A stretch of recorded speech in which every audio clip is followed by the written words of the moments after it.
Fala pessoal da VA Capital, sejam todos bem-vindos.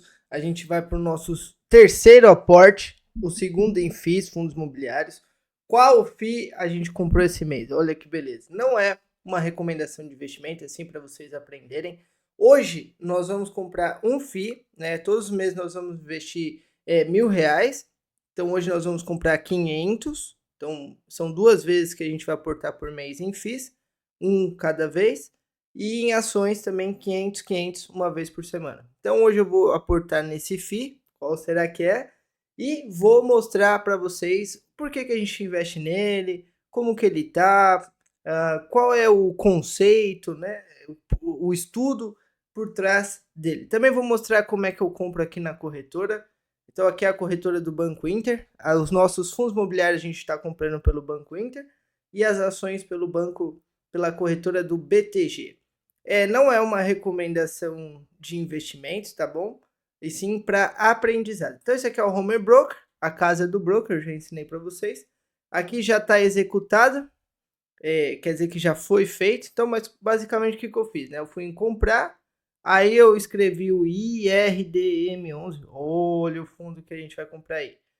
Como o mercado está fechado hoje, vai aparecer congelado a hora que eu estou gravando, mas se você faz das 10 às 4h30, 5 horas, vai aparecer para você comprar tranquilo, tá bom? Só porque eu estou fora do horário da bolsa aberta que eu estou gravando esse vídeo, está aparecendo congelado. Então o preço aqui eu coloco 65,21. Coloco minha assinatura digital e apertei o comprar. Então tá aqui, tá vendo? Executado, IRDM, 7 cotas. Paguei um pouquinho mais barato, R$ 64,79. Qual a diferença? Oh, que maravilha. No longo prazo, faz bastante diferença, né? Comprar o preço importa. Mas como são 7 cotas, se fosse milhões, nossa, faria muita diferença. Agora, como a gente está montando a carteira e o foco são os dividendos, não faz tanta diferença assim, né, nesse primeiro momento. Claro que a gente está comprando os ativos que estão baratos, né, nas ações, a gente compra aquilo que caiu. Eu sei que é estranho investir no que está ruim, né, entre aspas, mas nesse momento a gente compra o que está ruim, vai que em 2026 muda alguma coisa, aí troca. Agora eu vou mostrar para vocês o que vale a pena, por que vale a pena, vou explicar ele. Ó, então aqui vocês podem ver que é o status invests. Aqui a gente consegue colocar o nome do ativo, né? Escrevi aqui IRDM11, cliquei, aí apareceu aqui. Valor atual, mínima de 52 semanas, ou seja, ele estava mais barato, estava 56, agora está 65. Já esteve num valor mais alto, mas ele cresceu um pouquinho aqui, melhorou, né? 2,85 no mês. Paga 14,28. Né? Então aqui a gente consegue ver o preço sobre o valor patrimonial, 0,80. Quando está 1, quer dizer que está igual, então ele está bem descontado. Tem 107 milhões de caixa, que é bastante, 280 mil cotistas. No Brasil, ainda não tem muitas pessoas que investem. Então, 280 mil cotistas é bastante. Se você for descendo no site aqui, você consegue ver quantas cotas ele pagou, onde ele investe, mostrar que se você for aqui em portfólio, tem o portfólio de FIIs que ele investe, tem os CRIs que ele investe, que é Certificado de Recebíveis Imobiliários. Se você colocar o nome do fundo, IRDM RI, RI de Relacionamento com o Investidor, você consegue entrar no site onde que foi criado um site para o investidor. Então ele mostra aqui os rendimentos mensais, olha que bacana, em fevereiro, quanto que deu de dividendo yield, o valor pela cota patrimonial, qual que seria o correto, rendimento sétimo dia útil, rendimento pagamento é 12º dia útil. Aqui são os relatórios, então eu cliquei nesse janeiro, aí abriu o PowerPoint. Aqui eu consigo ver a distribuição da carteira, onde que ele investe. Aqui a alavancagem. Alavancar é ele pegar um crédito, né, compromissada e comprar mais do que o poder dele, né, digamos assim. Ele faz uma alavancagem. Isso é comum nos Estados Unidos. No Brasil ainda não por causa da legislação, de leis, tudo, mas alavancar quer dizer que ele viu uma oportunidade, ele pegou um crédito e está tentando bater esse crédito no mercado, né? Então aqui são a carteira de fundos imobiliários que ele investe, todos os fundos. Então ele tem 122 milhões nesse fundo imobiliário, 93 milhões, 64 milhões somando, 488 milhões em FIIs. Ele tem também aqui renda fixa, 43 milhões, que é uma porcentagem bem baixa. Você vê que ele é bem diversificado, o patrimônio líquido 3%, 2%, 0,13%, 0,12%. Então não é uma coisa que vai impactar, né? Aqui são os CRIs, né? Certificado de Recebíveis Imobiliários que ele tem. Então o maior dele é que esse Manara aqui, 11%, que ele investe, né? Taxa de compra atualizada. Não, desculpa, aqui é a porcentagem do patrimônio líquido, né? 0,28. Então não é tão alto. Você vê que ele tem poucas coisas. Esse é um dos que mais paga, pelo jeito, né? 11%. IPCA é o índice de preço consumidor amplo, que é a inflação mais a taxa de 11,71. Né? Então você vê que por isso que ele paga bastante dividendos, porque é mais arriscado o fundo imobiliário, né? Você vê que a posição nesse Manara aqui realmente é uma das mais altas, 8 milhões, 8 milhões, 8 milhões, 8 milhões, mas perto do patrimônio líquido dele, né, do tanto que ele tem, não é muita coisa, certo? Porque o patrimônio dele, tá vendo aqui, é 2 bilhões 978 milhões, né? Então é bastante, bilhões, né? Então você vê que ele faz, o gestor ele faz bem pouquinho em cada um. Ah, Vi, mas se alguém deixar de pagar, o que acontece? Se você for estudar, analisar,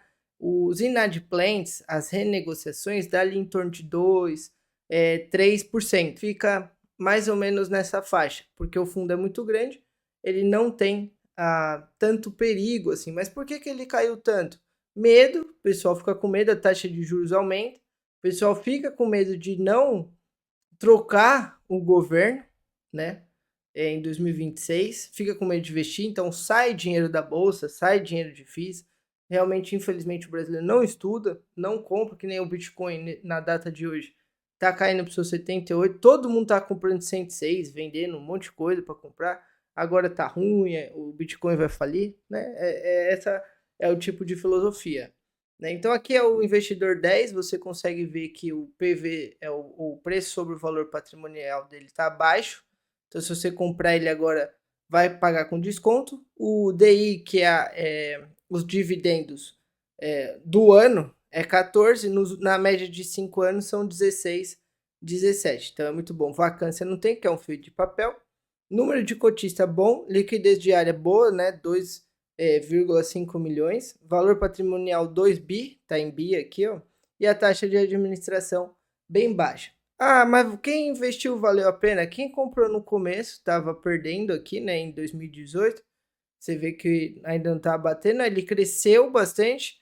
Quem começou, quanto mais tempo você tem um ativo, melhor vai ser, né? Se a gente colocar menos tempo aqui, quer dizer que você não investiu tanto tempo. A ideia é trocar o INSS, que é do governo, por fundos imobiliários ou por ações, por ativos ou por cripto, que oscila muito mais. Mas no caso aqui você vai receber, né? Então, por exemplo, você colocou 100 mil, 14.280 você vai receber no ano. Então você vai aumentando, é uma renda. Né? Hoje você no Brasil não consegue comprar uma casa com 100 mil. Então é essa a ideia. Antigamente não tinha essa possibilidade, agora tem. Né? Então você vê aí que no decorrer do tempo, quem investiu nele há mais tempo, quem chega primeiro bebe água fresca, reinvestiu todos os meses, mesmo oscilando a cota, só investir todos os meses, reinvestir os dividendos, focando no longo prazo, ganhou aí 142%. No CDI 72%, no Ibovespa 47%. Aqui não tem o reinvestimento de dividendos. Se você reinvestisse, daria muito mais. Né? Aqui ele só está medindo a posição de quem investiu lá no começo até o dia de hoje. Quem deixou, né? Porque o CDI não paga dividendos, os índices são só para acompanhar. Né? Também não tem o foco de pagar dividendos. Então tudo que paga dividendo é bom, você vai reinvestindo. Posso usar os dividendos? Pode, mas não é o ideal, né? Vocês têm que pensar, pelo menos aí por 10 anos, investir todos os meses, comprando, acompanhando, estudando, entendendo o que você está investindo. Se é um fundo de papel, você está vendo que a porcentagem é 0,26 em um, 0,28 em outro. Se ele paga mais, quer dizer que ele tem mais risco. Não tem problema ter ativos de mais risco. Você faz uma carteira balanceada, ter ativo de mais risco, é bom, não tem problema. Você vai estudando, você vai acompanhando. Se você saber o que você está fazendo, qual é o prazo, né, que você vai deixar, qual é a ideia, você alcançar. O problema é que o pessoal fica... O maior problema do mundo é a ansiedade. Então ele fica ansioso. Ah, agora aquilo que está subindo, aí vai para aquela coisa, aí aquela coisa para de subir, aí ele vende e vai para outra coisa, né? Se você tem um foco, fica naquele foco, né? Ah, por que que os grandes bilionários são tão bons? Porque eles ficaram naquele nicho, foram ficando especialistas, foram estudando, né? No banco, quando eu trabalhava, tinha um cara que ele ficava olhando só para o gráfico da Petrobras. 10 mil horas ele tinha de gráfico da Petrobras. Então ele sabia o que tinha que fazer. O outro só da Vale, né? Então essa coisa. Você pega os seus ativos e você vai estudando ele. Se fosse o tio do terreno, ele fica estudando só o terreno. Então ele sabe quando é, entendeu? São especialidades que você vai criar. Aqui o legal é que você não precisa trabalhar, entre aspas, né? Você coloca o dinheiro lá, você não precisa pagar IPTU, você não precisa pagar ITBI, você não precisa achar a pessoa para assinar o contrato, você não precisa ir no cartório, você não precisa arrumar a casa, você não perde tempo. O que nós temos mais de valioso é a nossa vida, é o nosso tempo. Então você consegue fazer outras coisas, vai investindo lá, vai dando dividendos, você vai reinvestindo, vai trabalhando, vai conquistando, vai se especializando e vai continuando a investir. Esse daí é o primeiro aporte de março na nossa carteira de fundos imobiliários. Já vamos para 1.500, que eu investi 400 e pouquinho, tem 1.500 agora. Depois, semana que vem, a gente vem com a carteira de ações. Aí eu vou comprar uma ação, talvez também R$500, e vou explicar sobre a ação. Se você gostou desse tipo de conteúdo, comenta aqui, ajuda o canal, manda para alguém que está começando, alguém que queira entender, que queira aprender. Tire dúvidas, mande aqui as dúvidas, vamos conversar, vamos formar uma comunidade aí para alcançar as coisas diferentes, né? Porque se o INSS vai acabar, a ideia é você sair disso, né? Não contar com o INSS e você ir para os fundos imobiliários. Até um caso bem, vou contar aqui rapidinho para vocês, para quem ficou até o final. Nem tinha uma cliente que aconteceu umas coisas na vida dela e ela acabou aposentando com um salário mínimo. Um salário mínimo, depois de pagar tanto tempo, trabalhar tanto tempo, não vive, né? Então, qual que é a ideia? Se você não contar com o INSS e se preparar, se planejar, você vai ter muito mais, e vai ajudar sua família e vai se ajudar, né? Uma cabeça diferente. Cerca de 1%, 2% da população. Tá bom? Talvez a gente vai aumentando, a gente ainda tá na água fresca, começando esse novo mercado. Tá bom? Valeu, pessoal da VA Capital. Deus abençoe todos vocês, trabalhem bastante, invistam todos os meses e tamo junto. Valeu!